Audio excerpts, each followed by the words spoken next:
నమస్తే, welcome to BCN news. నా పేరు మాన్సా. ముందుగా ముఖ్యాంశాలు. కళ్యాణదుర్గంలో ఉత్తమ కార్యకర్తల సమావేశంలో పాల్గొన్న మంత్రి నారా లోకేష్ పనిచేసే కార్యకర్తలను జల్లెడబట్టి నామినేటెడ్ పదవులు ఇస్తామని వెల్లడి.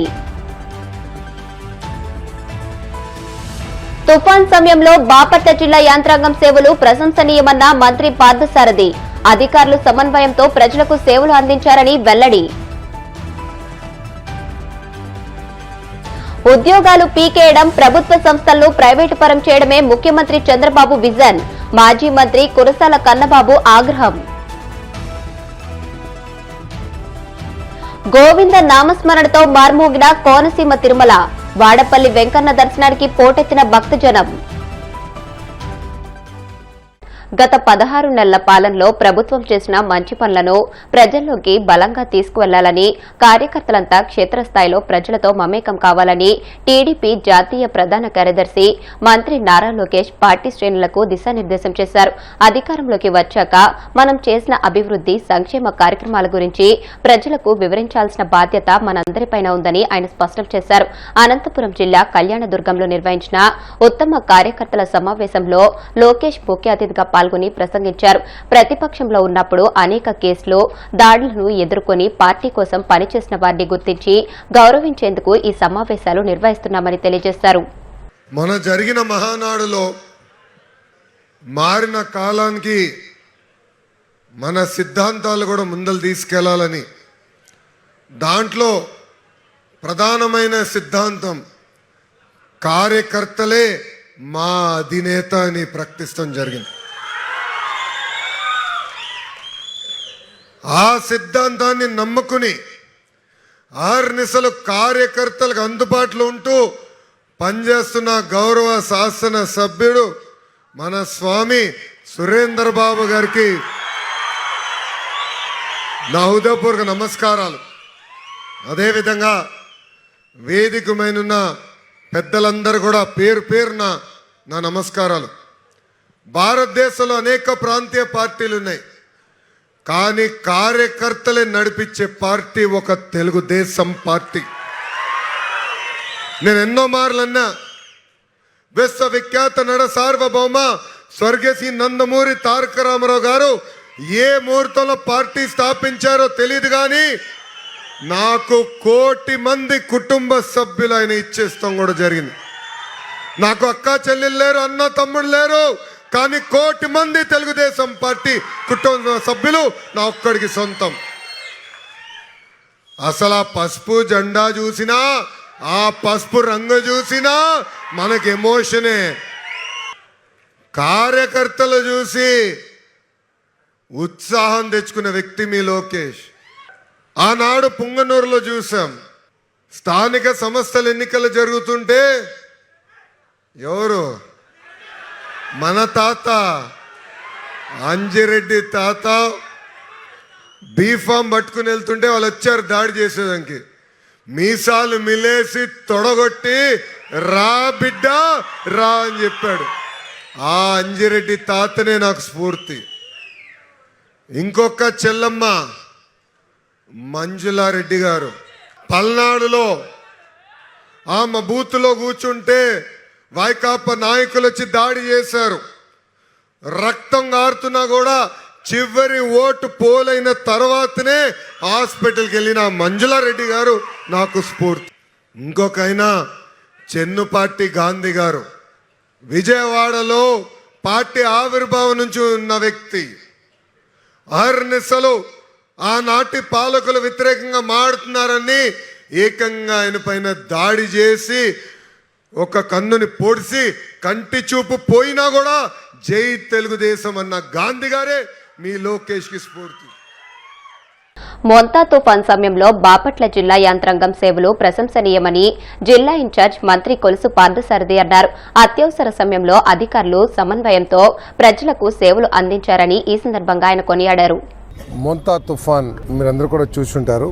మోంతా తుఫాన్ తీరాన్ని దాటిన 5-6 గంటల్లోనే ఈ రాష్ట్రంలో తుఫాన్ వచ్చింది అనే ఆనవాళ్లు కనపడుకోకుండా మరి ముఖ్యమంత్రి గారి నాయకత్వంలో యంత్రాంగం అంతా కూడా బ్రహ్మాండంగా పనిచేసింది. మనకి తుఫాన్ అనగానే కనపడేది ఏమిటంటే పడిపోయిన చెట్లు, హైవేస్ మీద రోడ్ల మీద ఆగిపోయిన ట్రాఫిక్, కప్పులు లేచిపోయిన ఇల్లులు, జనాలందరూ కూడా ఆ ఇళ్ళ దగ్గర బాధపడతా ఆ పరిస్థితులు మనం చూస్తూ ఉండేవాళ్ళం గతంలో. కానీ ఈసారి ముఖ్యమంత్రి గారి నాయకత్వంలో జిల్లా యంత్రాంగం, కలెక్టర్ గారు, అన్ని జిల్లాల కలెక్టర్సు, ఎస్పీసు, అన్ని శాఖల అధికారులు కూడా సమన్వయంతో పనిచేయటం మూలంగా ఒక్క చెట్టు కూడా తెల్లారేసరికి రోడ్డు మీద లేకోకుండా వాటిని కట్ చేసి ఎక్కడికక్కడే గంటలో కట్ చేసి అవన్నీ కూడా తీసేసాం. అదేవిధంగా స్తంభాలను కూడా, ఏదైతే కరెంటు స్తంభాలు పడిపోయినాయో వాటిని కూడా నాకు తెలిసి ఈ జిల్లాలో 282 స్తంభాలు పడిపోతే ఒక 48 గంటల్లోనే, కొన్ని ప్రాంతాలు అయితే 2-3 గంటల్లోనే మళ్ళీ రెస్టోర్ చేసాం పవర్ని. ఒక 48 గంటల్లో పూర్తిగా 240 స్తంభాలు ఎత్తేసి మళ్ళీ కరెంటుని ఇది చేసామని చెప్పి, రెస్టోర్ చేసామని చెప్పేసి మనం చేస్తాము. మరి ఈ సందర్భంగా ముఖ్యమంత్రి గారు కూడా 48 గంటల ముందు నుంచే తుఫాను ఏదైతే ప్రిడిక్షన్ ఉందో ఐఎండీ ప్రకారం 48 గంటల ముందు నుంచే ఆర్టీజీ సెంటర్ని కేంద్రంగా చేసుకుని అక్కడే కూర్చుని ప్రతి గంట ఎక్కడుంది తుఫాను కేంద్రం, ఎక్కడుంది, ఎన్ని గంటలకి భూమిని దాటుతుంది, ఇవన్నీ కూడా తెలియజేస్తూ కలెక్టర్స్ని అందరిని అప్రమత్తం చేసి, మీరు ఇప్పుడు నష్టాన్ని కూడా ఇంతకుముందు తీరిగ్గా వెళ్ళేవాళ్ళు అధికారులు, అట్లా కాకుండా గూగుల్ మ్యాప్స్ తీసుకుని ఎక్కడికక్కడ తీసుకుంటూ, అంటే సాంకేతికతను వినియోగించుకుని, ఒకప్పుడు నష్టపరిహారం చేయాలంటే ఒక నెల రోజులు తీసుకునేవాళ్ళు, లేకపోతే 10-15 రోజులను తీసుకునేవాళ్ళు. ఈరోజు ఈ ప్రభుత్వం సాంకేతికతని ఉపయోగించుకొని, ఉదాహరణకి గూగుల్ మ్యాప్స్ ఉన్నాయి, గూగుల్ మ్యాప్స్లో మనకి క్లియర్గా తెలిసిపోతుంది ఎక్కడ పంట పడిపోయింది, ఎక్కడ ఇల్లు పడిపోయినాయి, ఎక్కడ రోడ్ డ్యామేజ్ అయినాయి, ఇవన్నీ కూడా మనం చూస్తాం. ఆ సాంకేతికతను వినియోగించుకుని ఒక 24-48 అవర్స్లోనే ఎన్యూమరేషన్ చేయాలి.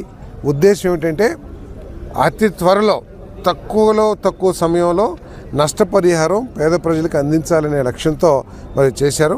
మరి జిల్లా అధికారి ఎన్యూమరేషన్ చేసిన దాని ప్రకారం దాదాపు 13,260 హెక్టర్స్లో పంట నష్టం జరిగింది. ఎక్కువగా మన వరి పంట ఎక్కువ నష్టం జరిగింది. అదేవిధంగా బ్లాక్ గ్రామ్ కూడా, మన వరి పంట కొంత తేరుకునే అవకాశం ఉన్నా కూడా బ్లాక్ గ్రామ్ ఏదైతే ఉందో అది బాగా నష్టపోతుందని చెప్పేసుకొని నేను మనం చేస్తాం. మీరు ఇంతకుముందు చూసేవాళ్ళు తుఫాన్ వచ్చినాక మాకేం అందలేదు అని చెప్పేసి మీరు ఎక్కడినా కూడా వాళ్ళు కంప్లైంట్ చేస్తామో, లేకపోతే ఎమ్మెల్యేని తిట్టుకుంటామో, లేకపోతే ప్రభుత్వాన్ని విమర్శిస్తూ ఉండేది. కానీ ఎక్కడా కూడా మీకు అటువంటి సన్నివేశం ఎక్కడైనా కనపడిందేమో ఒకసారి చెప్పండి. అంటే అంత చక్కగా యంత్రాంగం ఈ కార్యక్రమాలు నిర్వహించిందని చెప్పేసి మనం చేస్తాను. గ్రామ సచివాలయాలకు విజన్ యూనిట్లుగా పేరు మార్చడం ద్వారా వైఎస్ జగన్ విజనరీ అని సీఎం చంద్రబాబు అంగీకరించారని ఉత్తరాంధ్ర జిల్లాల వైసీపీ రీజనల్ కోఆర్డినేటర్ మాజీ మంత్రి కురసాల కన్నబాబు స్పష్టం చేశారు. కాకినాడలోని తన క్యాంపు కార్యాలయంలో ఆయన మీడియాతో మాట్లాడుతూ గాంధీజీ కలలు కన్న గ్రామ స్వరాజ్యం సాకారం చేసేలా వైఎస్ జగన్ తీసుకొచ్చిన గ్రామ సచివాలయాలు జగన్ మార్క్ పాలనకు నిదర్శనగా నిలిచాయని చెప్పారు. విజనరీ పాలన అంటూ చంద్రబాబు గురించి ఎల్లో మీడియాలో ఎలివేషన్లు ఇవ్వడమే కానీ చంద్రబాబు పాలనలో ఆసుపత్రిలో కరెంట్ ఉండదు, రైతులకు యూరియా దొరకదని విమర్శించారు. ఉద్యోగాలు పీకేయడం, ప్రభుత్వ సంస్థలను ప్రైవేట్ పరం చేయడమే చంద్రబాబు విజన్ అని ఆగ్రహం వ్యక్తం చేశారు. ఈ రాష్ట్రంలో నెలకొన్న ఎన్నో సమస్యల గురించి పరిష్కారాలు చెప్తుందేమో అని ప్రజలు ఎదురు చూస్తూ ఉండగా సడన్గా ఇవాళ పత్రికలు చూస్తే అలా నవ్వాలా, జాలిపడాలా ఈ ప్రభుత్వం మీద, చంద్రబాబు నాయుడు గారి మీద అర్థం కాని పరిస్థితి. ఒక పేపర్లో ఏం రాస్తారంటే డేటా ఆధారిత గవర్నెన్స్ రాబోతోంది, పరిపాలన రాబోతోంది. ఇంకో పత్రికలో ఏదో నెంబర్ 1 అందమైన ఫోటోలు, రంగురంగులు, చూసిన వాళ్ళకి అసలు చంద్రబాబు నాయుడు గారు విపరీతంగా కష్టపడిపోతున్నట్టు బిల్డప్. ఎప్పటి నుంచి వింటున్నాము అసలు ఇవి? ఇప్పుడు మొన్న ఇక్కడ సైక్లోన్ సివియారిటీ ఉన్నప్పుడు ఇంకా దాని గురించి మాట్లాడకుండానే చంద్రబాబు నాయుడు గారు లండన్ వెళ్ళిపోయాడు. ఆయన కుమారుడు క్రికెట్ చూడడానికి వెళ్ళిపోయాడు ముంబై. ఇంకా మిగతా మంత్రులకి పని చేసే అవకాశం లేదు, చెప్పే ధైర్యం లేదు. తండ్రి కొడుకులు తప్ప ఇంకెవడో నోరిప్పే పరిస్థితులు లేవు. కాశీబొగ్గలో దేవాలయంలో తొక్కిసలాట జరిగి 9 మంది చనిపోయి ఒక 20 మంది పైగా గాయపడితే ఏం చేస్తారా అంటే మా నాన్న వచ్చాక ఆలోచిస్తామని లోకేష్ గారు చెప్తాడు. లండన్ నుంచి మా నాన్నగారు వచ్చాక అప్పుడు ఈ టెంపుల్స్ నిర్వహణకి ఏం చేయాలో ఆలోచిస్తూ ఉంటాడు ఆయన. మరి మోంతా తుఫాను బాధితులు ఏంటి అని అంటే ఎవడన్నా పొలంలో ఎక్కడ పోయిందో చూసి రాస్తారు. కానీ ఈ లేటెస్ట్ ఏంటంటే నా పొలం పోయింది, నా పొలంలో పంట పోయిందని రైతులే పేపర్లన్నీ పట్టుకెళ్ళి ఆ రైతు భరోసా కేంద్రంలోనూ సచివాలయంలో ఇవ్వాలంట. సాయంత్రంలోగా ఇవ్వకపోతే ఇంక నమోదు చేసుకోరంట. ఒకవేళ ఇప్పుడు నమోదు చేసుకుంటే ధాన్యం కొనరంట. ఇలాంటి కొత్త కొత్త విచిత్రమైన నిబంధనలు. పోనీ లండన్ నుంచి వచ్చాక ఏమన్నా ఆలోచిస్తారేమో అంటే అది లేదు. లండన్ బాబు గారు వచ్చి డేటా ఆధారిత పరిపాలన గురించి మాట్లాడారంట నిన్న. చాలా ఆశ్చర్యం. అసలు డేటా లేకుండానే ఇన్నాళ్ళు పరిపాలన జరుగుతుందా? పోనీ మీకు డేటా అని రకరకాల మాట్లాడతారు కదా. ఈ మధ్యన ఏదో గూగుల్ డేటా సెంటర్ అంటారు, ఏఏ అంటారు, క్వాంటమ్ వ్యాలీ అంటారు, అరక వ్యాలీ అంటారు, మీ నోటికి వచ్చింది చెప్తున్నారు కదా. అసలు ఈ రాష్ట్రంలో తుఫాన్లో ఎంతమంది రైతులు పంట పోయిందంటే డేటా లేదు. ఎంతమంది రైతులు నష్టపోయారంటే డేటా లేదు. ఎన్ని రోడ్లు పాడైపోయినాయంటే డేటా లేదు. అసలు మీరు వచ్చినప్పటి నుంచి 16 నెలల్లో మహిళల మీద ఎన్ని అత్యాచారాలు జరిగినాయి అంటే డేటా లేదు. ఎన్ని మటలు జరిగినాయి అంటే డేటా లేదు. ఎంతమంది రైతులు ఆత్మహత్యలు చేసుకున్నారంటే డేటా లేదు. ఒక విషయం మాత్రం ఈ సందర్భంగా నేను చెప్తున్నా.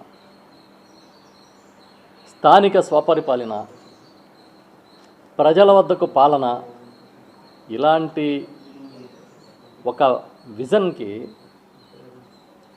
ఒక కళకి నిజమైన రూపం ఇచ్చింది ఎవరన్నా ఉంటే జగన్మోహన్ రెడ్డి గారు ముఖ్యమంత్రిగా ఉన్నప్పుడు మాత్రమే. కోనసీమ తిరుమలగా వర్ధిల్లుతున్న వాడపల్లి శ్రీ వెంకటేశ్వర స్వామి ఆలయం భక్తులతో కిటకిటలాడుతుంది. శనివారం స్వామికి ప్రీతికరమైన రోజు సందర్భంగా ఆలయంలో ప్రత్యేక పూజలు నిర్వహించారు. స్వామివారి దర్శనానికి వచ్చిన భక్తులకు ఎలాంటి ఇబ్బందులు తలెత్తకుండా ప్రత్యేక ఏర్పాట్లు చేసినట్లు ఆలయ అధికారులు తెలియజేశారు. భక్తులు అధిక సంఖ్యలో హాజరై స్వామిని దర్శించుకుని మొక్కులు చెల్లించుకున్నారు.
ఇప్పుడు కాసేపు ప్రకటనలు.